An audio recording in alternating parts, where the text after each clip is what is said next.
Kaibigan, takot ba kayo sa diabetes, sa high blood sugar? Lahat po tayo takot, di ba? Gusto natin magpa-check ng blood sugar. Kaya lang, syempre, minsan hindi ka naman talaga lagi nagpapa-check, di ba? Minsan once a year, o minsan nakakaligtaan natin.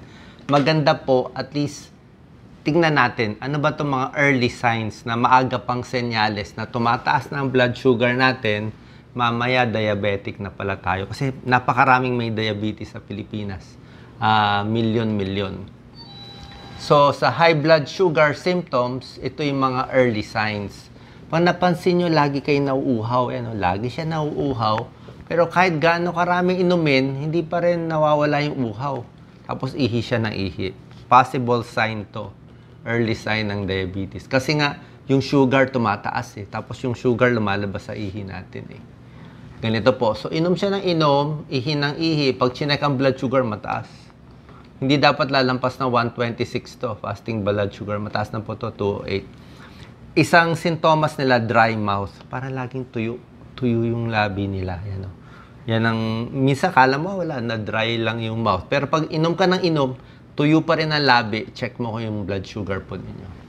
Another sign, yung laging nagugutom. Kain siya ng kain.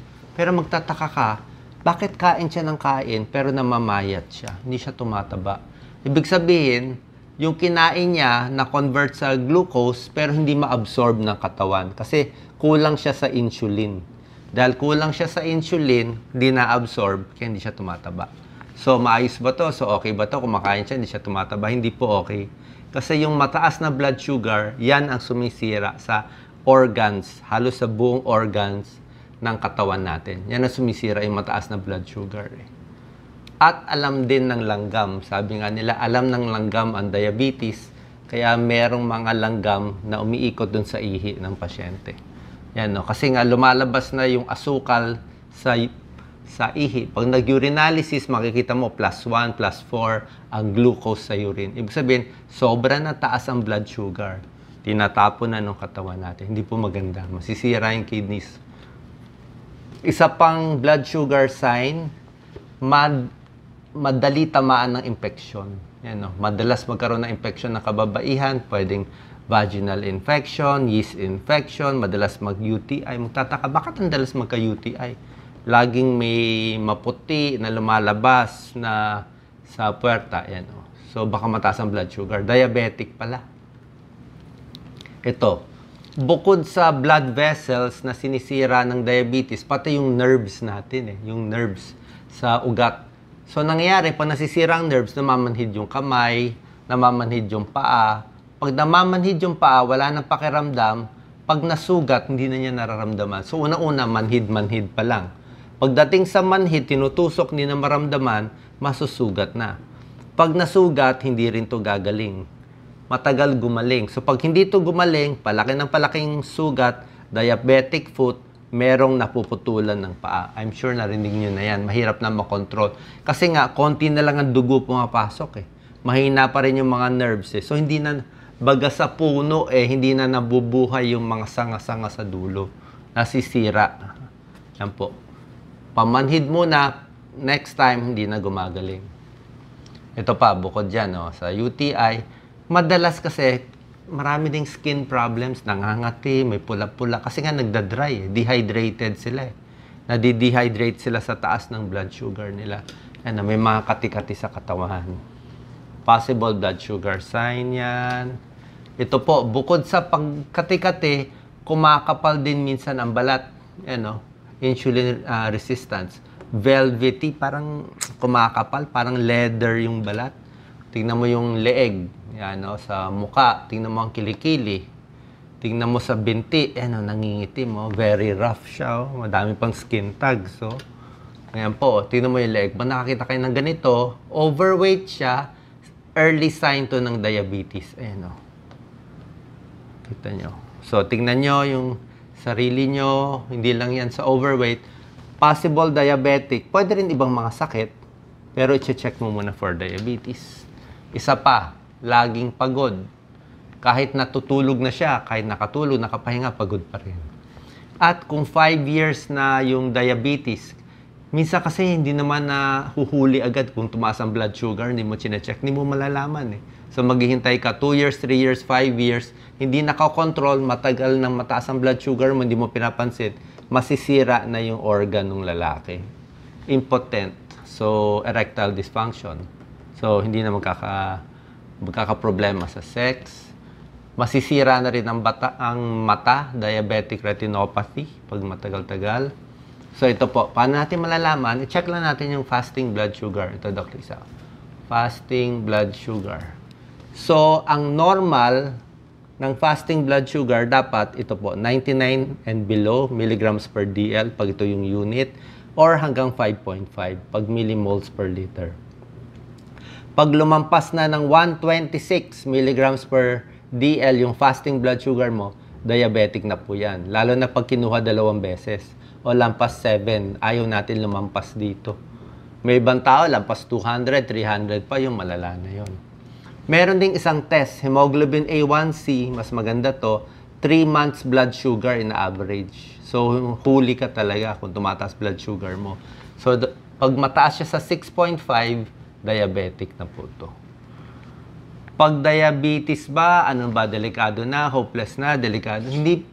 Pag hindi mo i-control, hahayaan mo, in 5 years, maraming masisira. Kidney failure, lahat. Pwede mag-dialysis, may namamatay. Pero pag i-control mo, magpapacheck tayo lagi, i-control natin na mababa lagi ang blood sugar, pwede humaba ang buhay, maging normal ang buhay, magagawa nyo lahat ng gusto nyo. At minsan, kung ganito kababa, nako-control pa. Paano natin mako-control? Anyway, ito pa ibang komplikasyon, skin infections, mabubulag pag matagalan, sa puso magkakaproblema, heart problem, pati mga blood vessels sa paa nagkakaproblema, fatty liver, ito kidney damage. High blood at diabetes ang nagkakos ng kidney failure. Ito gagawin natin, 6 tips. Kailangan regular na mag-exercise. Kasi mas gumagalaw-galaw kayo, nagagamit mo yung glucose, yung sugar sa katawan, bababa yung blood sugar mo. Kasi ginagamit mo eh. Diba? Bawas kain, more exercise. Ito, yung mga tamang pagkain, papakita ko sa inyo anong klaseng itsura, ang correct foods for diabetes. Magpapapayat. Pag overweight, syempre prone ka magkaroon ng diabetes. Tigil ang sigarilyo, tigil ang alak. At syempre, suporta sa friends, family, and doctors mo. Pag hindi nakuha sa diet, ito po, merong tableta na iniinom. Safe yung mga gamot natin. Safe yan, mga metformin, glycoside, pwede po lahat yan. Wala pong magbibigay sa inyo yung doktor nyo, diabetes specialist. Meron ding insulin kung matindi na talaga. Huwag po matakot. Kasi pag nakontrol ang blood sugar, maganda talaga eh. Mas hindi masisira yung organs mo. Ito yung mga exercise na kailangan gawin. Check din yung blood pressure. Tignan nyo yung mga pagkain. Ito yung mga pagkain na ayaw natin. Ito yung pagkain high glycemic index, mabilis magpataas ng blood sugar. Yan, kanin puti, kakanin, patatas, french fries, tinapay, white bread, mabilis siya magpataas. Ito, brown rice, high fiber. Ito, sweet potato, saging, mas mabagal magpataas. Mas hindi gaano tataas ang blood sugar mo. Pati lalo na ito, gulay, mushroom, apples, peanuts, mas mabagal to. Mas mabagal ang pagtaas. So, mas marami kakainin nyo nito, mas bawas tayo nito. Pagdating sa pagkain, ito yung medyo maganda talaga. Lahat ng sari-saring gulay, salad, huwag nang lagyan ng Thousand Island, di ba? Ito, worst foods. Alam nyo naman, di ba? Sobrang tamis, donuts, soft drinks, iced tea, french fries, favorite natin, hamburger. Pwede naman kumain pa konti-konti, paminsan-minsan. Pero ito talaga yung pampataas ng blood sugar. Nakakataas. Ang layo naman na itsura nito sa itsura nito, di ba? So ito yung mga pwede sa inyo, oatmeal, di ba? Kung ano mang gulay, ampalaya, di ba? Gusto natin fresh ampalaya, konti lang sahog, cauliflower, broccoli, beans, walang problema. Citrus fruits. Yung asukal natin, kinukuha na natin sa mga prutas. Ginawa ng Diyos ganyan eh. Yung asukal mo kasama sa prutas eh. 'Di ba? May fiber ka, may vitamins, may minerals. Hindi naman ginawa na yung asukal mo iinumin mo yung sugar mo, ito sugar mo, 'di ba? Hindi po mas gusto natin yung sugar nandoon sa loob ng prutas. Mas healthy for diabetes. So ito po, focus lang tayo dito. Diba? Rubber shoes, exercise, ito, yung mga iniinom, sapat na tulog din. At ito po, kung merong problema, punta tayo sa inyong endocrinologist. God bless po.